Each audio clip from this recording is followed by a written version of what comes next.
Well, thank you very much. Please sit down. Please, thank you. We have a lot of great political leaders and the biggest political leaders around, I guess you could say, but by far much bigger are the business leaders. It's not even close.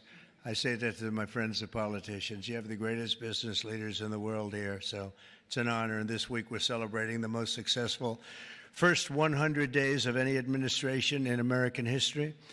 We're thrilled to welcome to the White House dozens of the world top leaders of all kinds, but in particular business leaders. And since the election, the companies represented in this room have collectively announced more than $2 trillion in new investments, and we have a total of close to $8 trillion all told. And there's never been anything like that in this country. We've never had anything close. I would say if you looked at the last administration, probably for 4 years they did maybe less than one, and we've done almost 8. I would say we'll be above 8 in a period of 2 months. So something happened.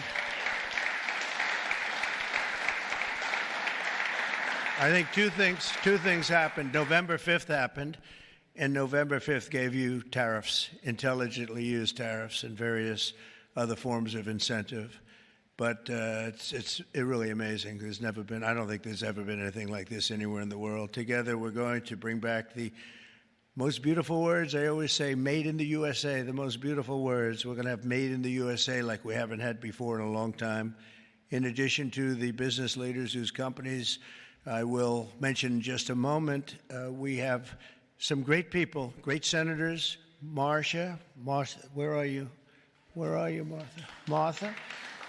Marcia, thank you very much. Marcia Blackburn, Bill Cassidy. Bill, thank you, Bill. Ashley Moody. Ashley, thank you. And John Husted. John, thank you very much. And Representatives Byron Donalds, Buddy Carter, Rob Whitman, Mark Alford, Mike Rogers, Richard Hudson, and Abe Hamadeh. Thank you all very much.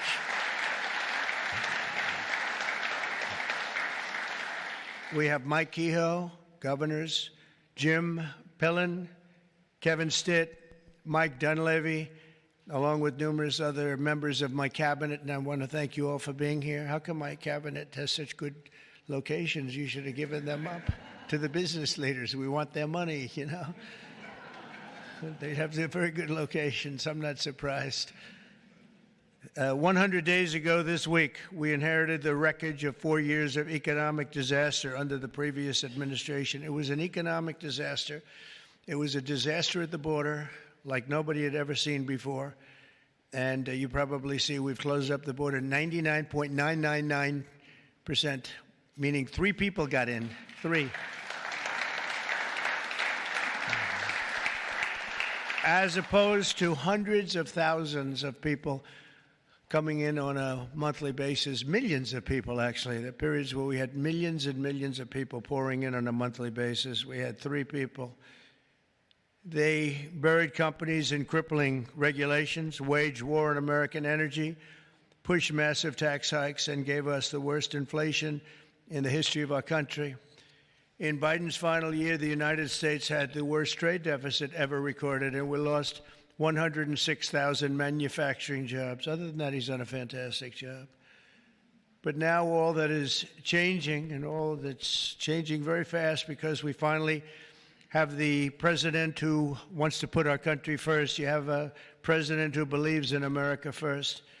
In the first quarter GDP numbers just out today, core GDP, now we're removing distortions from imports, inventories, and government spending, was up plus 3%.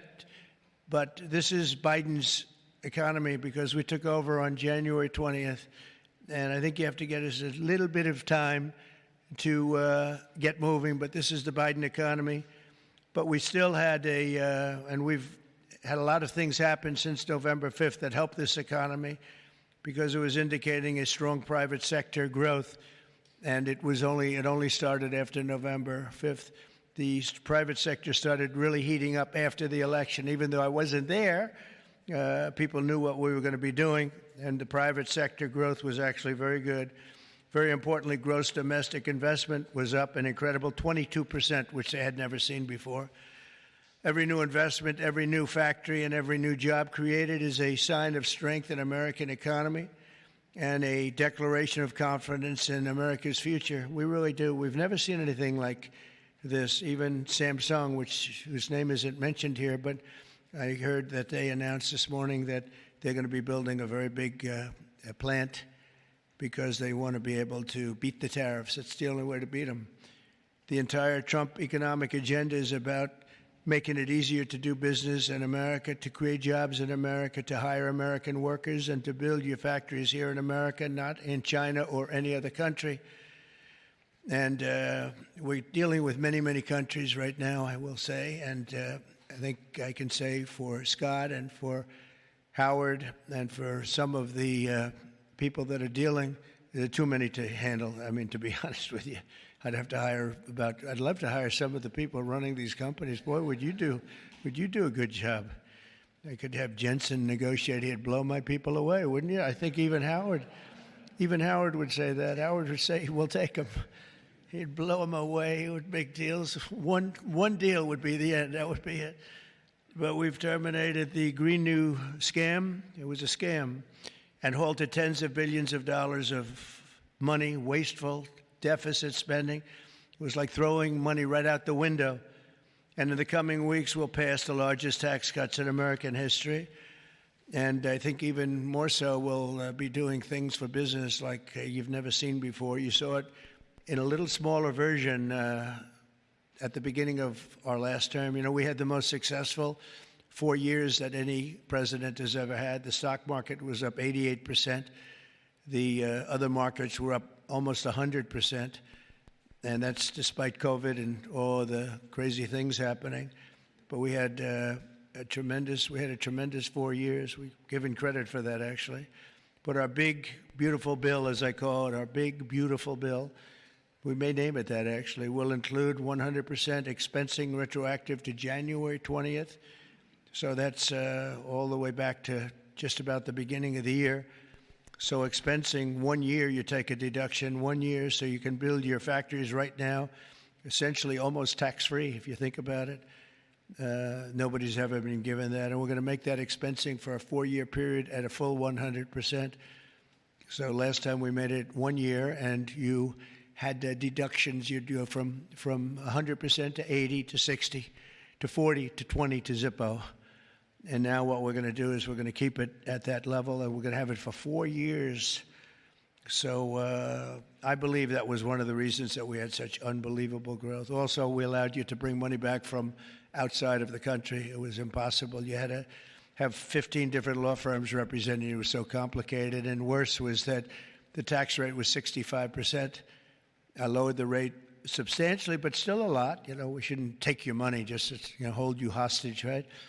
So we lowered it to a reasonable amount, and we took in trillions of dollars came back. Apple brought in a tremendous amount of money. A lot of the companies here brought in a lot of money, and the businesses represented today clearly understand that if you build your factory in the United States, your tariff rate is 0, and you have other advantages too, and not the least of which is what I just said having to do with the bill. Now, we have to get that bill approved, so call your local representative, please, and make sure that we get it approved, because I don't want to talk too early, but we're doing well with the Republican Congress. We have the Senate is doing great, and the House is doing great. John Thune has been spectacular. Mike Johnson Speaker has been spectacular. Marcia, you're in there working very hard and doing well. What do you think? Are we going to get it passed? We have to. Marcia, we don't get it passed, I'm blaming you. We have to. We have to get it passed. We will. I think we will. But I don't think we'll have any Democrat votes. If we don't get it passed, what would happen is your taxes go up 68%. Think of that. And we may not get one vote because they just vote against. It's Trump derangement syndrome, or maybe it's just they hate Republicans, or they hate what we're doing because they've lost their confidence. They've totally lost their confidence. They don't know what the hell is going on. And we are going to get it done. It's probably going to be fully Republican. Fortunately, we have the House, we have the Senate. And we may or may not have a couple of grandstanders, I don't know. But if we do, it would be good if you could work on anybody. I mean, if I were a Democrat, I'd be voting for it 100%. Because I think it's very dangerous politically not to vote for it. Think of it, your taxes go up almost 68%. So, but it looks like we're in good shape, I think, and hopefully we'll get it approved. It'll be the biggest bill ever approved in the history of our country, and it'll be the biggest tax cut ever approved in the history of our country. And in addition to that, regulations, which I'm doing in and outside of the bill, will be as big or bigger than we did last time. We have the record for regulation cuts in the 4 years. We cut 4 times higher than any other president in a 4-year period. And we're talking about 8 years and 2-term presidents. We're 4 times higher than any other president in terms of regulation cuts. And I went to a friend of mine who happens to be in the room, one of the biggest business leaders. I won't mention him because I don't know, maybe he'll like it, maybe he won't. I said to him, so if you had your choice between the big tax cut last time and the big regulation cuts, which were the biggest, again, the biggest we've ever done, I would have said taxes, but he would have said regulation. I said, which was more important to you? And he said, if I could only have one, yeah, if you could only have one, he said, most important would have been regulation. The regulation was more important than the tax cut. And I mean, we cut your taxes from almost 40% down to 21%. Now we're bringing your taxes down from 21% to 15% if you build your product, make your product in the USA. So if you make it in the USA, those chips, those beautiful chips, we'll make those suckers in the USA, and you're going to be all the way down to 15%. And I think there's never been anything like it. So now we're at the lowest scale for a large country, by far the lowest scale. Our pro-jobs, pro-American economic policies are a major reason that businesses around the world have announced $5 trillion of investment since November 5th, and now we think it's up to plus $8 trillion, and they're really coming in. They're really coming in fast. Some of them don't bother calling us. Some of them don't even want meetings. They just start their plants and start their factories. I want to express my tremendous appreciation to the business leaders here. You are really an amazing group. This is a who's who. I don't want to say, there's an expression if something ever went off, the entire industry would be wiped out, but I won't say that. I want to think very positively, and that could never happen here, could it? But I want to congratulate you all on your incredible success and accomplishments. You've been amazing. You're the biggest and the best. So I'd like to introduce some of you, President and CEO of Hyundai, Jose Munoz. Jose, thank you very much. Fantastic. Jose is investing $21 billion, including $5.8 billion for a new steel plant in Louisiana, which is a beauty. I saw a picture of it, which is going to create at least 1,500 jobs, just the plant alone. Thank you very much, Jose. Beautiful. Chairman and CEO of Global Shipping Giant CMA, CGM, Rodolphe Sade. Thank you, Rodolphe. Thank you very much. Fantastic. Investing $20 billion in creating 10,000 new jobs at least. Thank you very much. That's fantastic. You'll be very happy. President and CEO of Toyota North America, Ted Ogawa, investing $88 billion. Where's Ted? That's fantastic. Thank you, Ted. That's fantastic. Ted's investing $88 million for car production at its West Virginia factory, which is a beauty. I've seen it, actually. Congratulations. Thank you very much for being here, Ted. Co-founder and CEO of Anduril, Brian Schimpf. Oh, Brian. Thank you, Brian. He's investing $1 billion for a new manufacturing facility in Ohio and display. Next to me is their 125-pound Roadrunner drone. Where is that little sucker? Where is it? Which is that? Whoa. That's a nasty-looking thing. That's a nasty. I look up there when I'm having dinner outside. I used to look up and see the moon. Isn't it beautiful? Now you see the moon, but you see drones all over the place. And I say, let's get the hell out of here. That's a good one, isn't it, huh? I can see it. CEO of Worldwide Amazon Stores, Doug Harrington. Thank you very much. Thank you, Doug, very much. Investing $4 billion this year alone, and I know they said they're going to be investing a lot over the next 2 years. We appreciate it very much. Thank you, and say hello to everybody. CEO of Venture Global, Mike Sable. Mike, thank you very much, Mike. Investing $18 billion in liquefied natural gas expansion in Louisiana. That's going to work out good. Thank you very much. President and CEO of Siemens USA, big company, Barbara Humpton. Thank you, Barbara. Thank you very much. Investing $285 million. Executive Global Chairman of Pratt Industries, friend of mine, Anthony Pratt. He's investing $5 billion. Thank you. Thank you, Anthony. I read a report today he's the richest man in Australia, but who the hell knows? Do you think you're the richest man in Australia? Close. I don't like to put you on the spot like that, Anthony, but that's pretty good. Thank you very much. That's great. $5 billion. Founder and CEO, Chobani Hamde Oliaka. Where are you? Thank you very much. Investing $1.2 billion. Thank you very much. CEO of Bell Brands USA, Yvonne Girard. Yvonne, thank you very much. Thank you very much. $350 million. President of Schneider Electric North America, Amar Paul. Amar, thank you very much. Investing $700 million for energy infrastructure, and its largest investment in its 135-year history. Chairman and CEO of Johnson & Johnson. Oh, I know, I've heard of that company, huh? Yeah, my hair looks so beautiful because of your product. Joaquin Duato, $55 billion manufacturing plant and research and development and technology. Thank you very much, $55 billion. That's a lot. But you got to catch up with Apple and some of the others. We got to get you to make a little, one of the few companies that could do that, right? Chair and CEO of Eli Lilly, a great guy. Every time I talk to him about drug prices, he sweet talks me. He tells me about the middleman. The middleman keeps telling me about the middleman. By the time I leave the meetings, I was telling my people, I say, gee, he's giving us a great bargain. You know, but David, you have done some job. David Ricks, you have done some job. I'll see you later, too. $27 billion, doubling its manufacturing investment in the U.S., and he's got a very hot topic right now going, don't you? This stuff is doing really well, isn't it? Really hot company. Thank you very much, David.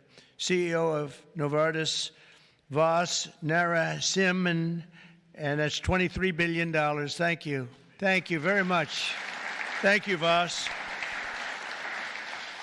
CEO of Genentech, Ashley Mugargi, $50 billion. Whoa, that's a lot of money. Good, thank you, Ashley. That's a big one. CEO of AbbVie, Rob Michael, $10 billion. Thank you very much. Thank you, good company. President and CEO of Thermo Fisher, Mark Casper, $2 billion. Thank you, Mark, very much. Chairman and CEO of Merck, great company, Rob Davis, $9 billion. Thank you very much, Rob. Chairman and CEO of Abbott, Robert Ford, $500 million. Thank you, Robert. Chairman and CEO of a company called IBM. Arvind, where are you? Where are you? Thank you very much. That's fantastic. $150 billion. That's all? That's great. Thank you very much. You've done a great job. You've done a great job with that company, too, I'll tell you. Chairman and CEO of GE Aerospace, Larry Culp. Larry, thank you very much, Larry. And Larry's investing $1 billion in manufacturing across 16 states, and with us as we have the model of their F-110 engine, which I hear is like, I must tell you, I hear it's the hottest engine there is. You got a gold mine over there, Larry, which powers our nation's finest fighter jets and other jets. And your big engine is really something that I hear is beyond anything that has been produced yet. So good luck with it. And Larry, I think we're going to ask you to say a few words, actually. So come on up. Thank you.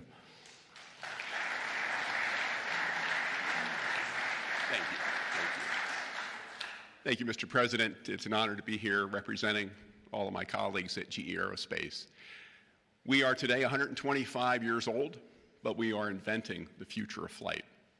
Today, we power 3/4 of the world's commercial airlines and nearly 2/3 of the U.S. military combat jets and helicopters. So what you see here with the F-110 powers 70% of the newest Air Force F-15s and the F-16s. I know you were in Michigan just yesterday. Yeah. This is the engine that will be under wing on the F-15EX Eagle II that the Michigan Air National Guard will soon be flying. We're excited about what's happening at our company. We're investing $1 billion this year, as the President said, across 16 states, not only in our manufacturing footprint, but with so many of the small and mid-sized businesses that constitute our supply chain. There's a lot happening. We're excited about it. Mr. President, thank you for what you're doing, not only to revitalize U.S. manufacturing, but helping ensure that the U.S. aerospace industry, one of our biggest net exporters, continues to lead the world in innovation. Thank you. Thank you. Great job. And he has done a really great job. You took over a slightly troubled company, and now you've made it hot as a pistol. So that's really an amazing job you've done in a short period of time. Also with us is Chairman and CEO of SoftBank, Masa. Where's Masa? Masa, come on up here, Masa. Masa has pledged $200 billion plus another $500 billion with Oracle and OpenAI for a total of $700 billion. Thank you, Masa. Come on up, please.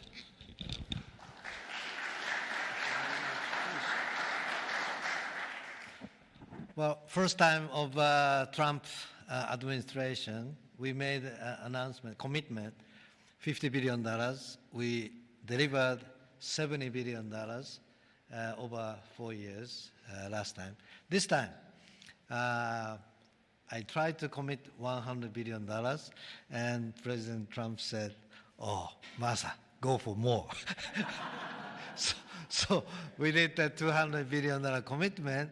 And then, right after that, we SoftBank, OpenAI, Oracle, and MGX together, we announced $500 billion investment. This is the largest investment for infrastructure in the United States, investment. And I think this is more than the scale. The importance is this is the largest infrastructure for the AI, which is the future of mankind, I believe. It's going to change every industry, every way of how our mankind's lifestyle of the future. I am committed. U.S. is the center of innovation. U.S. must continue the leadership of AI. Thank you very much. Thank you. Thank you very much. Thank you very much, Masa. Been a friend of mine for a long time. These guys are mover. We got to say, you are really something. It's great. We appreciate it too. It's great spirit, great genius. Tim Cook from Apple is pledging, not only pledging, is committed to $500 billion. They're going to build plants all over the country, 7 or 8 different states. They've already started. And so I want to thank Tim. That's such a big investment for somebody that, had them pretty much in one location, as you know. Now they're coming into the United States, I believe, because of the spirit and the tariffs and the incentives. So that's Apple for $500 billion. And one of the most brilliant men that you'll ever meet, the man that's done in a short period of time something that is incredible. He's the founder, CEO, and president of NVIDIA, Jensen Huang. He's producing up to $500 billion over the next 4 years to manufacture the most powerful AI chips entirely in the USA for the first time ever. Jensen, would you come up and say a few words? This is a smart cookie.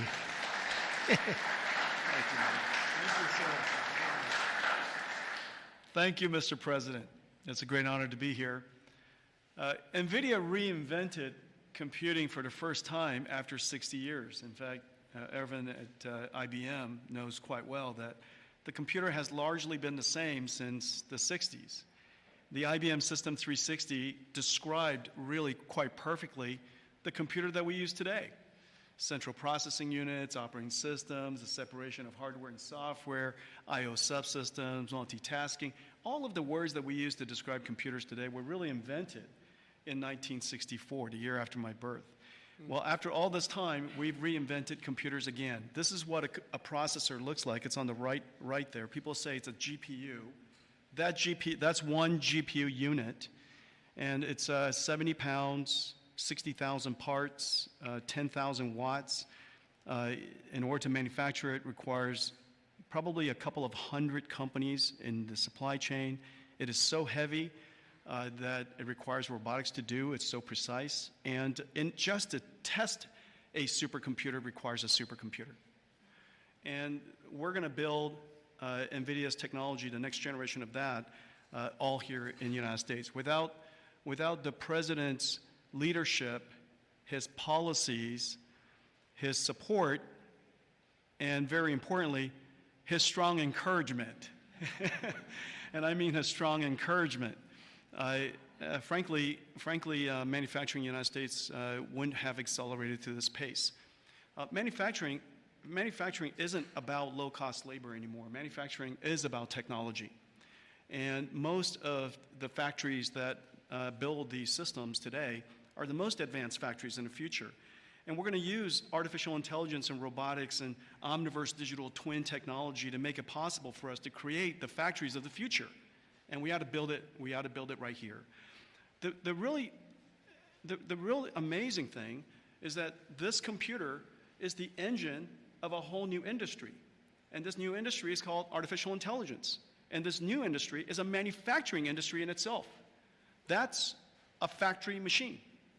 Just as several hundred years ago, the dynamo was invented, water would come in and electricity would come out. Now electricity goes into this machine and incredible tokens come out, artificial intelligence.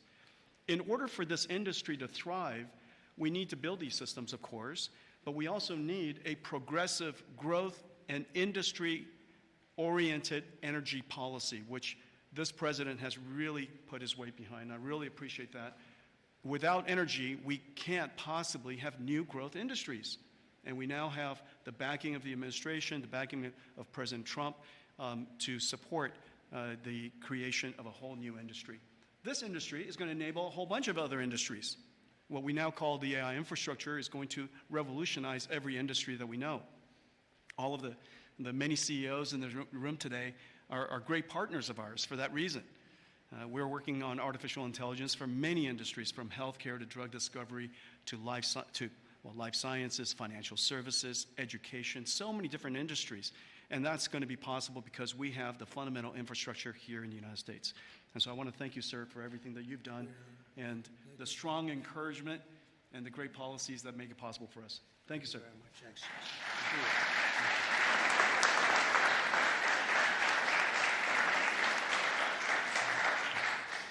Another brilliant man. You know, we have brilliant people here, and we like brilliant people, actually, but we have a lot of brilliant people in this group, and it's an honor to be with you. Past 100 days have been fighting to reclaim our jobs and bring our country back to a level that it's never seen before, and again renew the American dream, which is what we're doing.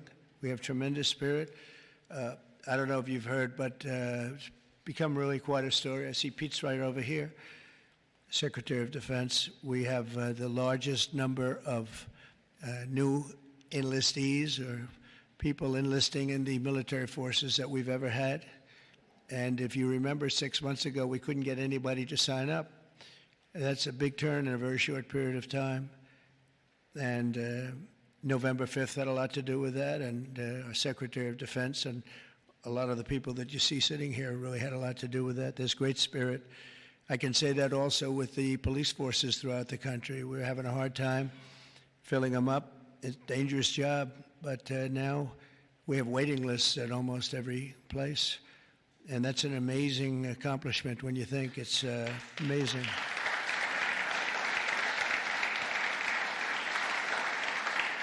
And when I first came here, you remember just 3 months ago, I came in and they started screaming. The fake news was screaming. They were going crazy about eggs. I don't know about eggs. What's with eggs? Tell me.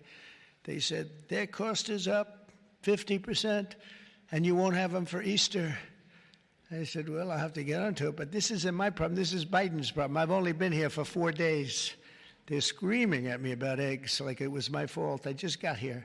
Didn't know anything about it. We got it taken care of, and eggs dropped 87% in the last short period of time, and everybody had eggs for Easter. In fact, we had a big Easter egg hunt on the lawns. We had 48,000 people actually came. And we had a lot of eggs. I don't know how many, but there were a lot. We didn't use plastic. They said, could you use plastic eggs? This is in early January. And I see our Secretary of Agriculture is here. Would you stand up? You did a great job. You got me out of a lot of trouble. Brooke Rollins. She got me out of a lot because they were trying to blame me for eggs, and I didn't know anything about it yet. Explain it to me.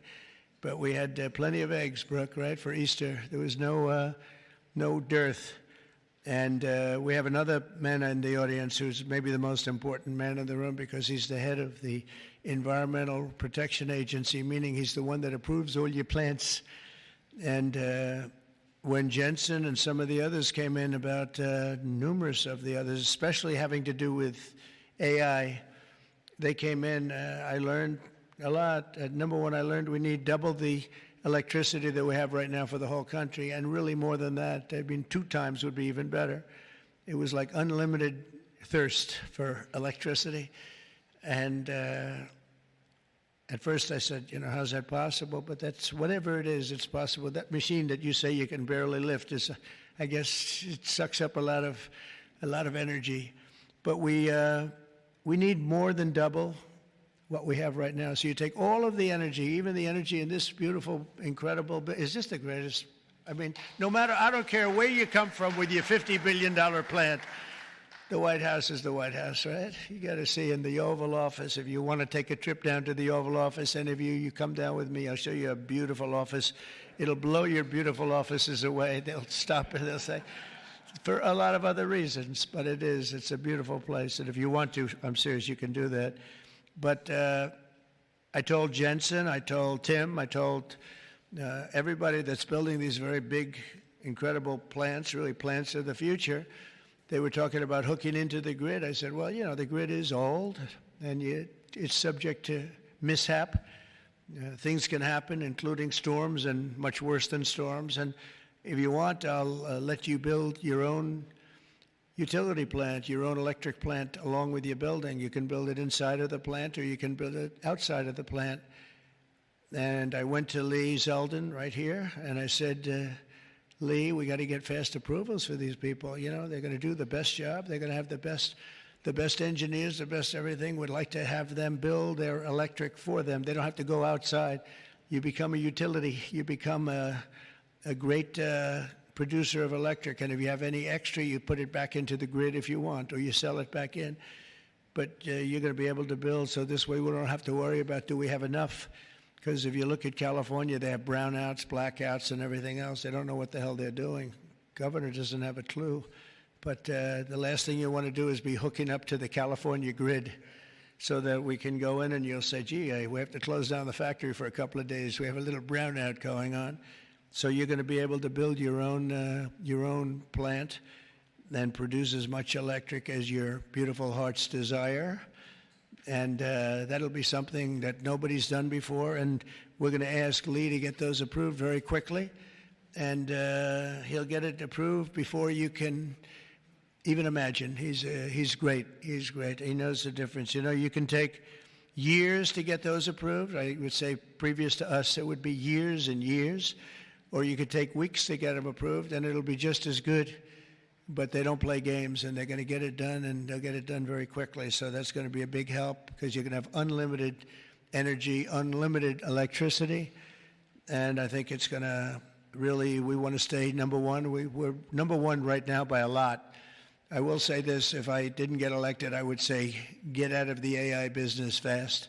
Get out of all business fast, probably. Maybe get out of the country fast, because this country was heading in the wrong direction, but now it's heading in the right direction. I think it's the most consequential 100 days in the history of our country in certain ways. We had an editorial from a group that normally wouldn't give good editorials to people like me.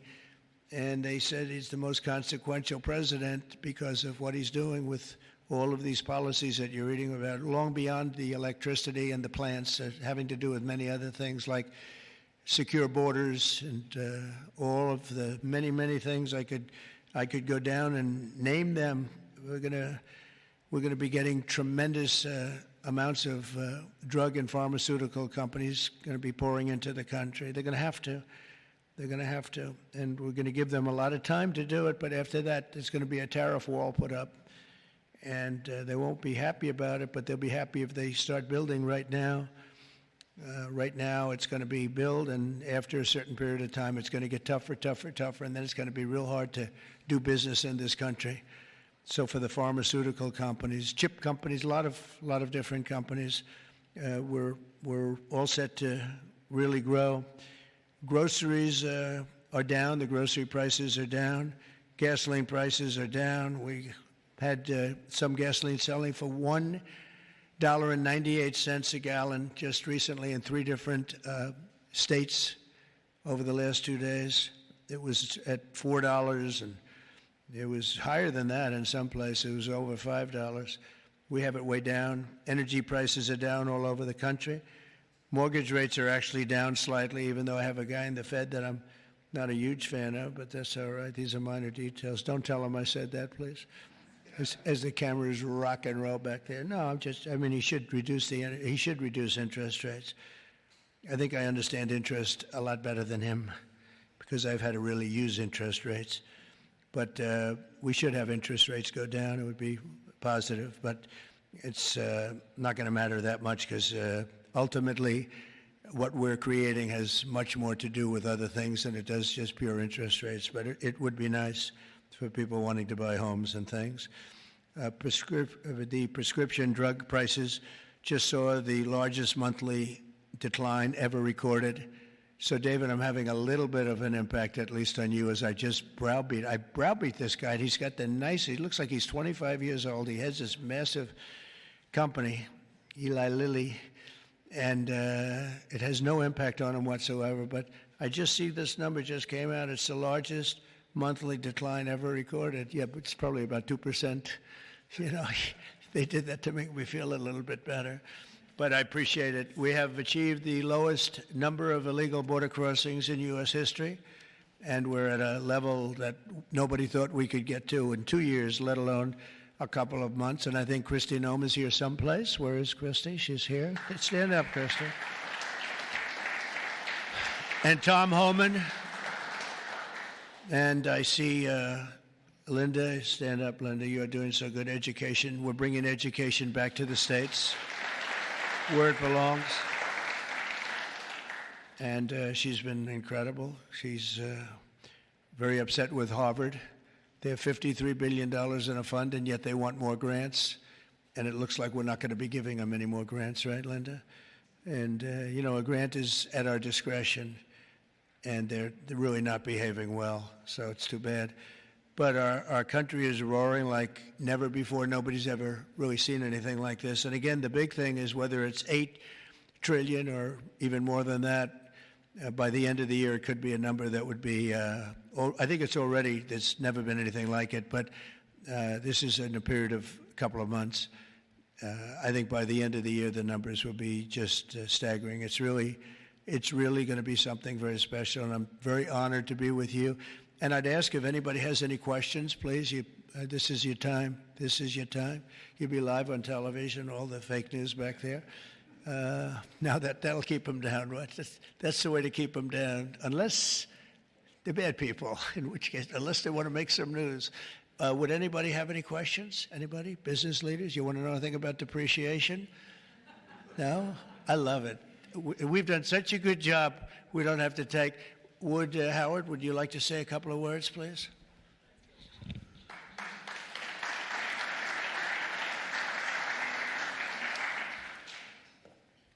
president talks about $8 trillion coming into America. And there's only one reason it's coming in. It's because he's finally set an industrial policy for the United States of America. We are the greatest economy in the world. We finally have a president who understands that we need to reindustrialize. We need to be made in America, made in the USA. And you feel it. You feel it with these leaders. You feel it across all your peers. Everyone feels it. It's coming back to America, and we are going to be rocking. So thank you, sir. Great job. Great job. So thank you very much, everybody. And for the business leaders, if any of you would like to come down to the Oval and say hello, if you've never seen it, if you have seen it, just go home and enjoy your lives, count your money. But if you'd like to come down, I'm heading down there now. And again, thank you very much, everybody. Pam, you're doing a fantastic job. You're doing a fantastic job. Thank you very much. Thank you, everybody. Thank you.